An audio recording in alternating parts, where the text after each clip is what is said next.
Hello guys, good morning. আজকে সকাল সকাল হাতে একটা ব্রাশ নিয়ে আমি অনেকদিন পর একটু ভালো করে ব্রাশ করছিলাম। আজকে সকালে আমার টিউশন ছিল না, তার জন্য 1 কাপ চা আর তার সঙ্গে 2টো বিস্কুট হলে জমে, তাদের 2টো বিস্কুট খেয়ে আজকে সকালে ব্রেকফাস্টটা শেষ করলাম। আর গাইস, আজকে তো 17ই সেপ্টেম্বর, মানে আজকে বিশ্বকর্মা পুজো। আর বিশ্বকর্মা পুজো মানেই তো যে যার জিনিস মানে যন্ত্রপাতি গাড়ি সবই তো ভালো করে পরিষ্কার পরিচ্ছন্ন করতে হবে। আর আমার কেটিএমটা প্রচুর নোংরা হয়েছিল, তার জন্য আজকে পরিষ্কার করবার জন্য একটু ধোয়াধুয়ি করবো বলে বাইরে বার করছিলাম।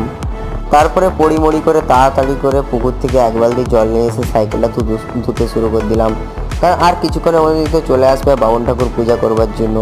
আর যেই কেটিএমটা আমাকে সারা বছরটা এপাশ ওপাশ নিয়ে যেতে, রোদ বৃষ্টি জল ঝঞ্ঝা তুফান এখানে সব জায়গায় নিয়ে সাহায্য করে, তাকে একটু ভালো করে পরিষ্কার পরিচ্ছন্ন না করলে হয়, তাই তাকে একটু ভালো করেই পরিষ্কার পরিচ্ছন্ন করে দিচ্ছিলাম। আর আমার মতো বিশ্বকর্মা পূজার দিন কে